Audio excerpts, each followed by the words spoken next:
जय हिंद फ्रेंड्स। आज के इस वीडियो में फिजिक्स के पार्ट 3 को देखेंगे। इससे पहले पार्ट 1 और पार्ट 2 में हम लोगों ने 1 से लेकर के 184 प्रश्नों को देखा था। फ्रेंड्स, इस सीरीज में साइंस के कुल 1200 प्रश्न होंगे, जिनमें फिजिक्स, केमिस्ट्री और बायोलॉजी के प्रश्न होंगे। फ्रेंड्स, सभी प्रश्न आपके आगामी exam BPSC 69, Bihar police, Bihar दरोगा एवं बीपीएससी टीचर तथा अन्य सभी प्रकार के प्रतियोगी परीक्षाओं के लिए काफ़ी ज़्यादा महत्वपूर्ण है, क्योंकि इनमें सभी प्रकार के प्रतियोगी परीक्षाओं के प्रीवियस ईयर पूछे गए प्रश्नों को संग्रहित किया गया है। तो आइए बिना किसी देरी के शुरू करते हैं आज के इस वीडियो को। फ्रेंड्स, वीडियो पसंद आए तो वीडियो को अपने दोस्तों के साथ शेयर जरूर कर दीजिएगा, ताकि उन सभी स्टूडेंट को लाभ मिल सके जो आगामी प्रतियोगी परीक्षाओं की तैयारी कर रहे हैं। तथा लास्ट में हमने एक क्वेश्चन किया है, जिसका आंसर आप लोगों को कमेंट करके देना है। तो आइए वीडियो को शुरू करते हैं बिना किसी देरी के। 185 नंबर क्वेश्चन है, दो स्थिर आवेशों के बीच लगने वाला बल उनकी मात्राओं के गुणनफल के अनुक्रमानुपाती तथा उनकी बीच की दूरी के वर्ग के व्युत्क्रमानुपाती होती है। यह किनका नियम है? आपके ऑप्शन है ओम का नियम, किरचॉफ का नियम, कूलॉम का नियम, फैराडे का नियम। तो फ्रेंड्स, यह जो नियम है यह कूलॉम का नियम है। कूलॉम के नियम के अनुसार दो स्थिर आवेशों के बीच लगने वाला बल उनकी मात्राओं के गुणनफल के अनुक्रमानुपाती तथा उनके बीच की दूरी के वर्ग के व्युत्क्रमानुपाती होता है। इसलिए इसका राइट आंसर हो जाएगा ऑप्शन सी। इसके बाद नेक्स्ट क्वेश्चन है, किसी विद्युत परिपथ में इकाई धन आवेश को एक बिंदु से दूसरे बिंदु तक ले जाने में किए गए कार्य द्वारा मापा जाता है। उन बिंदुओं के बीच के उन बिंदुओं के बीच के विभवांतर को मापा जाता है। ऑप्शन बी इसका राइट आंसर हो जाएगा। इसके बाद नेक्स्ट क्वेश्चन है, अधातुएं विद्युत की कुचालक होती हैं क्योंकि? तो फिर आपके ऑप्शन है उनमें मुक्त इलेक्ट्रॉन नहीं होते हैं, उनमें परमाणु हल्के होते हैं, उनका गलनांक कुछ होता है, उपरोक्त सभी। तो फ्रेंड्स, जो अधातुएं होती है वह विद्युत का कुचालक इसलिए होती हैं क्योंकि उनमें मुक्त इलेक्ट्रॉन नहीं पाए जाते हैं। इसलिए इसका राइट आंसर हो जाएगा ऑप्शन ए। फ्रेंड्स, अगर सेशन पसंद आया तो सेशन को लाइक जरूर कर दीजिएगा। इसके बाद है, तांबा मुख्य रूप से विद्युत चालन के लिए प्रयोग किया जाता है क्योंकि? तो फिर जो तांबा होता है उसमें विद्युत प्रतिरोधकता इसकी निम्न होती है, जिसके कारण इसको विद्युत चालन के लिए प्रयोग किया जाता है। ऑप्शन डी इसका राइट आंसर हो जाएगा। इसके बाद है, आपस में जुड़ी दो आवेशित वस्तुओं के बीच विद्युत धारा नहीं बहती है यदि वे होती हैं। तो फ्रेंड्स, यदि वे जो है कि समान विभव पर होंगी तो उनमें विद्युत धारा नहीं बहती है। इसलिए इसका राइट आंसर हो जाएगा ऑप्शन सी। इसके बाद है, विद्युत फिटिंग्स में एक तार को भू संपर्कित किया जाता है, इसका कारण क्या है? तो इसका मुख्य कारण होता है फ्रेंड्स, यदि लघु पतन यानी शॉर्ट सर्किट हो जाए तो धारा भूमि में चली जाएगी, जिसके कारण विद्युत फिटिंग के एक तार को भू संपर्कित किया जाता है। ऑप्शन ए इसका राइट आंसर हो जाएगा। इसके बाद नेक्स्ट क्वेश्चन है, विभवांतर का मात्रक होता है। तो फिर जो विभवांतर है इसका मात्रक वोल्ट होता है। ऑप्शन बी इसका राइट आंसर हो जाएगा। प्रतिरोध का ओम, विद्युत आवेश का कूलॉम तथा विद्युत जो धारा होती है उसका एम्पियर होता है। इसके बाद नेक्स्ट क्वेश्चन है, एक आदर्श वोल्ट मीटर का प्रतिरोध होता है। तो एक जो आदर्श वोल्ट मीटर है उसका जो प्रतिरोध होता है फ्रेंड्स वह अनंत होता है। ऑप्शन डी इसका राइट आंसर हो जाएगा।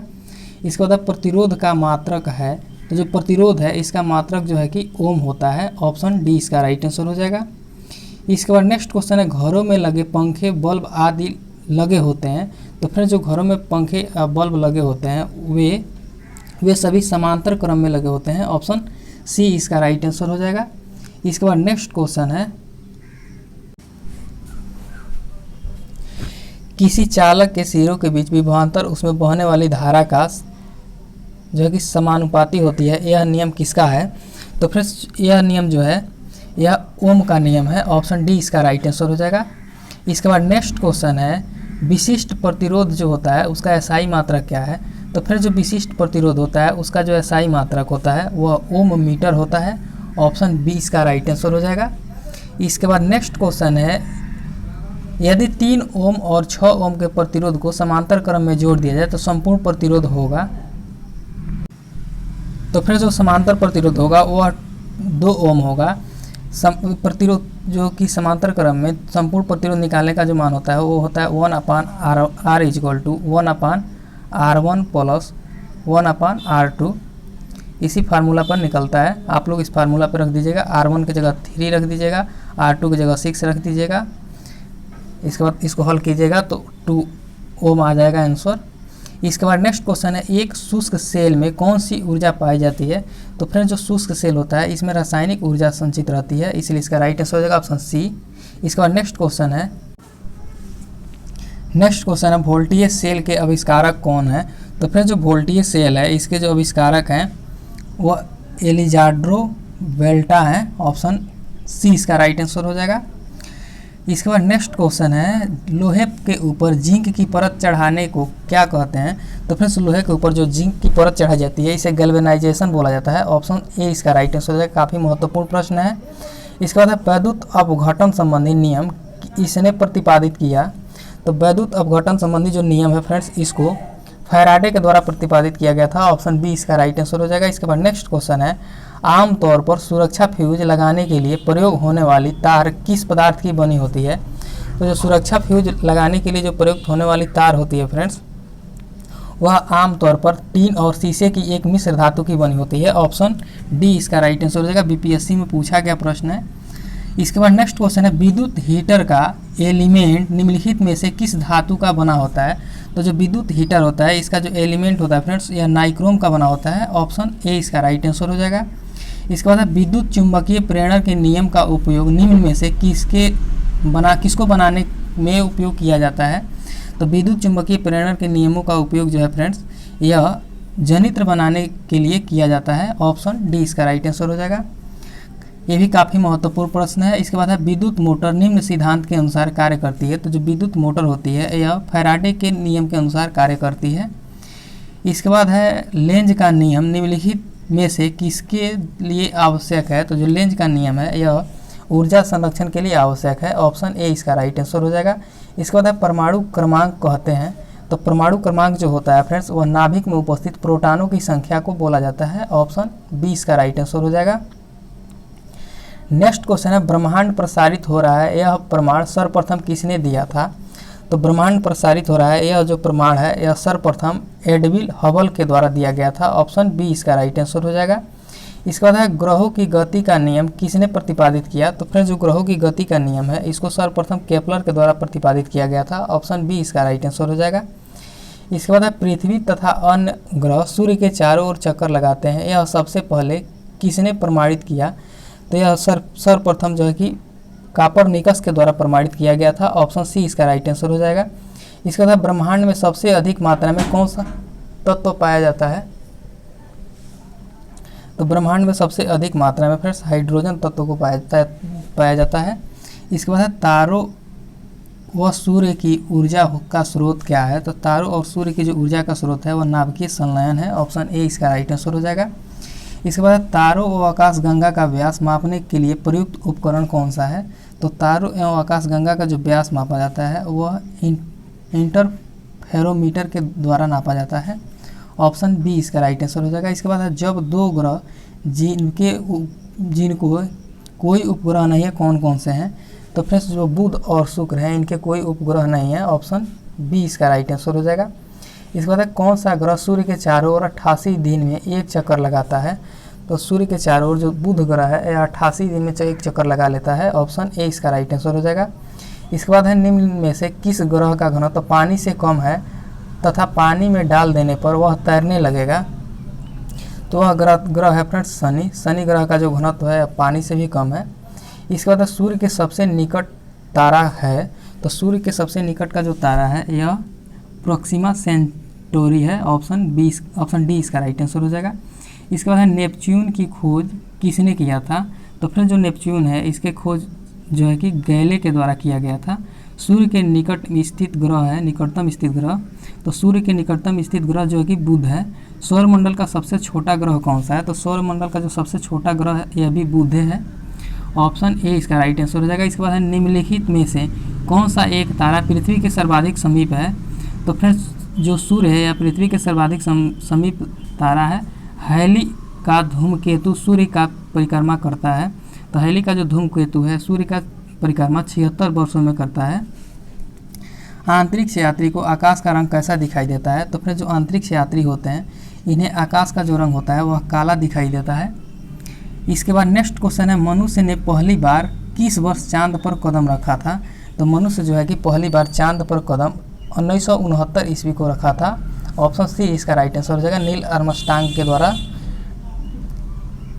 चांद पर पहला कदम रखा गया था। इसके बाद है पृथ्वी सूर्य का एक चक्कर कितने समय में पूरा करती है। तो फिर जो पृथ्वी है या सूर्य का एक चक्कर 365.25 दिन में पूरा करती है। ऑप्शन सी इसका राइट आंसर हो जाएगा। पेरिस स्थित अंतर्राष्ट्रीय खगोलीय संघ IAU के माइनर प्लेनेट सेंटर ने प्लूटो को कौन सा नया नाम दिया है। तो जो प्लूटो है इसका एक नया नाम 134340 दिया गया है। ऑप्शन ए इसका राइट आंसर हो जाएगा। नेक्स्ट क्वेश्चन है आकाशीय पिंडों का अध्ययन करने वाले भौतिक विज्ञान की शाखा को क्या कहते हैं। तो आकाशीय पिंडों का अध्ययन करने वाले जो भौतिक विज्ञान की शाखा है इसे एस्ट्रोफिजिक्स बोला जाता है। ऑप्शन ए इसका राइट आंसर हो जाएगा। इसके बाद कॉस्मिक किरणों की खोज किसने किया था। तो जो कॉस्मिक किरणें हैं इनकी खोज जो है कि सर्वप्रथम विक्टर हेस के द्वारा किया गया था। ऑप्शन बी इसका राइट आंसर हो जाएगा। नेक्स्ट क्वेश्चन है ध्वनि का एक अभिलक्षण तारत्व है जो निर्भर करता है उसकी। तो तारत्व फ्रेंड्स जो होता है यह आवृत्ति पर निर्भर करता है। ऑप्शन बी इसका राइट आंसर हो जाएगा। इसके बाद है गर्म मौसम में पंखा आराम का एहसास दिलाता है क्योंकि। तो फिर जो गर्म मौसम होता है इसमें पंखा आराम का एहसास इसलिए दिलाता है ताकि हमारा पसीना द्रुतता से वाष्पित होता है। ऑप्शन डी इसका राइट आंसर हो जाएगा। एनडीए में पूछा गया प्रश्न है। इसके बाद सरल आवर्त गति कर रहे कण पर कार्यशील बल है। तो सरल आवर्त गति कर रहे कण पर जो कार्यशील बल है यह विस्थापन के अनुक्रमानुपाती होता है और मध्य स्थिति की ओर निर्देशित होता है। ऑप्शन सी इसका राइट आंसर हो जाएगा। नेक्स्ट क्वेश्चन है बल आघूर्ण का एसआई मात्रक होता है। तो बल आघूर्ण का जो एसआई मात्रक है न्यूटन मीटर होता है। ऑप्शन सी इसका राइट आंसर हो जाएगा। प्रतिरोध की बीमा होती है। तो जो प्रतिरोध है इसकी बीमा ml² T/-3 I/-2 होता है। ऑप्शन बी इसका राइट आंसर हो जाएगा। नेक्स्ट क्वेश्चन है निम्नलिखित में कौन सदिश राशि है। तो फिर जो आवेग बल आघूर्ण तथा चुंबकीय क्षेत्र ये सभी जो है कि सदिश राशियों के उदाहरण हैं। ऑप्शन डी इसका राइट आंसर हो जाएगा। नेक्स्ट क्वेश्चन है निम्नलिखित में कौन अदिश राशि है। तो जो ताप विशिष्ट ऊष्मा तथा विद्युत धारा है ये सभी अदिश राशियों के उदाहरण है इसलिए इसका राइट आंसर हो जाएगा ऑप्शन डी। इसके बाद सूर्य के चारों ओर पृथ्वी की गति किस प्रकार की होती है। तो सूर्य के चारों ओर जो पृथ्वी की गति है वह वृत्तीय तथा आवर्त गति दोनों होती है इसलिए इसका राइट आंसर हो जाएगा ऑप्शन डी। इसके बाद नेक्स्ट क्वेश्चन है विस्थापन होता है। तो जो विस्थापन है यह धनात्मक ऋणात्मक तथा शून्य सभी पर हो सकता है इसलिए इसका राइट आंसर हो जाएगा ऑप्शन डी। इसके बाद समुद्र दूरी मापने की इकाई होती है। तो जो समुद्र दूरी है इसको मापने की इकाई जो है कि समुद्री मील होती है। ऑप्शन सी इसका राइट आंसर हो जाएगा। नेक्स्ट क्वेश्चन है एक समुद्री मील बराबर कितना होता है। तो एक जो समुद्री मील है यह होता है 1852 मीटर या 1.852 किलोमीटर यानी ऑप्शन ए और ऑप्शन बी दोनों सही है। इसके बाद है बल की प्रकृति के बारे में बतलाता है। तो फिर जो बल है यह गति के तृतीय नियम जो है कि बल की प्रकृति के बारे में बताता है। ऑप्शन सी इसका राइट आंसर हो जाएगा। आवेग का परिभाषा प्राप्त होता है। तो जो आवेग है इसकी परिभाषा गति के दूसरे नियम से प्राप्त होता है। नेक्स्ट क्वेश्चन है बंदूक से गोली छोड़ने पर बंदूक पीछे की ओर झटका देता है यह किस सिद्धांत पर कार्य करता है। तो यह जो है कि संवेग संरक्षण के सिद्धांत पर कार्य करता है। ऑप्शन सी इसका राइट आंसर हो जाएगा। इसके बाद नेक्स्ट क्वेश्चन है जब कोई वस्तु क्षैतिज दूरी के साथ साथ ऊर्ध्वाधर दूरी तय करता है तो वस्तु की ऐसी गति को क्या कहा जाता है। तो वस्तु की ऐसी गति को जो है कि प्रक्षेप गति बोला जाता है। ऑप्शन सी इसका राइट आंसर हो जाएगा। इसके बाद प्रक्षेप गति में गति करने वाला वस्तु का पथ कैसा होता है। तो प्रक्षेप गति में गति करने वाला जो वस्तु होता है उसका पथ जो है कि परवलयाकार होता है। ऑप्शन सी इसका राइट आंसर हो जाएगा। इसके बाद है किसी वस्तु को क्षैतिज के साथ किसी कोण पर फेंका जाए तो वस्तु की अधिकतम ऊंचाई प्राप्त करेगी। तो वस्तु जो है कि अधिकतम ऊंचाई 90 डिग्री के कोण पर प्राप्त करेगी। ऑप्शन सी इसका राइट आंसर हो जाएगा। अगर अधिकतम दूरी की बात किया जाए फ्रेंड्स तो 45 डिग्री के कोण पर फेंकने पर अधिकतम दूरी प्राप्त करेगी। नेक्स्ट क्वेश्चन है पृथ्वी की घूर्णन गति बढ़ाने पर गुरुत्वीय त्वरण का मान होगा। तो यदि पृथ्वी की घूर्णन गति बढ़ा दिया जाए तो पृथ्वी का जो गुरुत्वीय त्वरण होगा इसका मान घट जाएगा। ऑप्शन बी इसका राइट आंसर हो जाएगा। नेक्स्ट क्वेश्चन है सूर्य पर किसी वस्तु का भार पृथ्वी की तुलना में होता है। तो सूर्य पर किसी वस्तु का जो भार होता है वो पृथ्वी की तुलना में 28 गुना अधिक होता है। ऑप्शन बी इसका राइट आंसर हो जाएगा। नेक्स्ट क्वेश्चन है पृथ्वी के अति निकटतम चक्कर लगाने वाले उपग्रह की कक्षीय चाल होती है? तो पृथ्वी के अति निकटतम जो चक्कर लगाने वाले उपग्रह होते हैं उनके कक्षीय जो चाल होती है वह 8 किलोमीटर पर सेकेंड होती है। ऑप्शन बी इसका राइट आंसर हो जाएगा। इसके बाद नेक्स्ट क्वेश्चन है चंद्रमा पर पलायन वेग का मान होता है। तो फिर जो चंद्रमा है इस पर पलायन वेग का जो मान होता है वह 2.4 किलोमीटर पर सेकेंड होता है। नेक्स्ट क्वेश्चन है पलायन वेग कक्षीय वेग का होता है। तो जो पलायन वेग होता है कक्षीय वेग का करनी में 2 गुना होता है। इसके बाद है पृथ्वी की घूर्णन गति बढ़ाने पर लोलक घड़ी की आवर्तकाल क्या होता है? तो पृथ्वी की यदि घूर्णन गति बढ़ा दी जाए तो लोलक का जो आवर्तकाल होगा बढ़ जाएगा। नेक्स्ट क्वेश्चन है मौत के कुएं में साइकिल सवार साइकिल चलाना किस सिद्धांत पर कार्य करता है? तो मौत के कुएं में साइकिल सवार जो साइकिल चलाता है यह अपकेंद्री के सिद्धांत पर कार्य करता है। ऑप्शन बी इसका राइट आंसर हो जाएगा। इसके बाद टेबल पर रखे अंडे में किस प्रकार की संतुलन पाया जाता है? तो टेबल पर रखे अंडे में उदासीन संतुलन पाया जाता है। ऑप्शन सी इसका राइट आंसर हो जाएगा। नेक्स्ट क्वेश्चन है खोखला शंकु का गुरुत्व केंद्र होता है। तो खोखला जो शंकु होता है इसका गुरुत्व केंद्र आधार से 1/3 ऊंचाई पर होता है। ऑप्शन सी इसका राइट आंसर हो जाएगा। इसके बाद चिकनी प्लेट पर पारे को डालने से उसकी छोटी छोटी बूंदें गोलाकार दिखाई देने लगती है, इसका कारण क्या है? तो फिर इसका कारण जो कि पृष्ठ तनाव है। ऑप्शन बी इसका राइट आंसर हो जाएगा। इसके बाद नेक्स्ट क्वेश्चन है श्यान बल कार्य करता है। तो जो श्यान बल होता है यह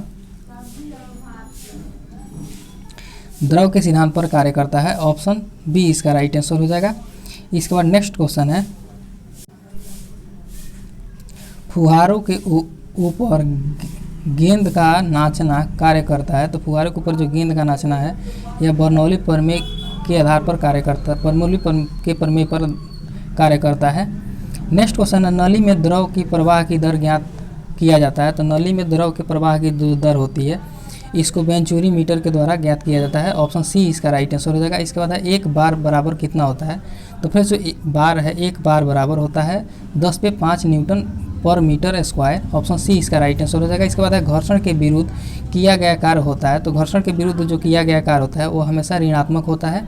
ऑप्शन बी इसका राइट आंसर हो जाएगा। इसके बाद कोयला में संचित रहता है। तो जो कोयला होता है इसमें स्थितिज ऊर्जा रासायनिक ऊर्जा के रूप में संचित रहता है। ऑप्शन ए इसका राइट आंसर हो जाएगा। नेक्स्ट क्वेश्चन है प्रकाश तरंग सिद्धांत किसने दिया था? तो फ्रेंड्स जो प्रकाश का तरंग सिद्धांत है इसको हाइजेंस के द्वारा दिया गया था। ऑप्शन बी इसका राइट आंसर हो जाएगा। इसके बाद है निम्नलिखित में प्राथमिक वर्ण कौन कौन सा है? तो फ्रेंड्स जो लाल हरा और नीला है यह प्राथमिक वर्ण के अंतर्गत आता है, इसलिए इसका राइट आंसर हो जाएगा ऑप्शन डी इनमें सभी। इसके बाद है रंगीन टेलीविज़न का प्रयोग किया जाता है। तो फ्रेंड्स जो रंगीन टेलीविज़न है इसका प्रयोग जो है कि इसमें जो प्रयोग प्राथमिक रंगों का किया जाता है। ऑप्शन ए इसका राइट आंसर हो जाएगा। ऑप्टिकल फाइबर कार्य करता है। तो यह क्वेश्चन काफ़ी महत्वपूर्ण है, आप लोग इसे जरूर याद रखिएगा। तो ऑप्टिकल जो फाइबर होता है यह पूर्ण आंतरिक परावर्तन के सिद्धांत पर कार्य करता है। ऑप्शन सी इसका राइट आंसर हो जाएगा। इसके बाद नेक्स्ट क्वेश्चन है प्राश्रव्य तरंग को सर्वप्रथम कौन वैज्ञानिक उत्पन्न किए थे? तो जो प्राश्रव्य तरंग है इसको सर्वप्रथम गाल्टन के द्वारा उत्पन्न किया गया था। ऑप्शन सी इसका राइट आंसर हो जाएगा। ब्रिक पथरी की चिकित्सा में किस तरंग का प्रयोग किया जाता है? तो ब्रिक पथरी की चिकित्सा में प्राश्रव्य तरंग का प्रयोग किया जाता है। ऑप्शन सी इसका राइट आंसर हो जाएगा। इसके बाद नेक्स्ट क्वेश्चन है 1 डिग्री सेंटीग्रेड ताप बढ़ाने पर ध्वनि की चाल बढ़ जाती है। तो 1 डिग्री सेंटीग्रेड यदि ताप बढ़ा दिया जाए तो ध्वनि की जो चाल है यह 0.61 मीटर पर सेकेंड बढ़ जाती है। ऑप्शन सी इसका राइट आंसर हो जाएगा। इसके बाद फ़ारेनहाइट पैमाने पर पानी का क्वथनांक होता है। तो फ़ारेनहाइट पैमाने पर जो पानी का क्वथनांक है यह 212 डिग्री फ़ारेनहाइट होता है। इसके बाद लास्ट क्वेश्चन है जल के वाष्पन की गुप्त ऊष्मा का मान कितना होता है? आप लोग को कमेंट करके इसका आंसर देना है। ऑप्शन ए है 500 कैलोरी पर ग्राम, 536 कैलोरी पर ग्राम, 536 जूल पर केजी या 536 जूल पर ग्राम। तो इसका आंसर आप लोग कमेंट करके ज़रूर दीजिएगा। फ्रेंड्स अगर वीडियो पसंद आया तो वीडियो को लाइक कर दीजिएगा, अपने दोस्तों के साथ भी शेयर कर दीजिएगा। फिर मिलते हैं ऐसे ही बेहतरीन सेशन के साथ, तब तक के लिए जय हिंद। Thanks for watching.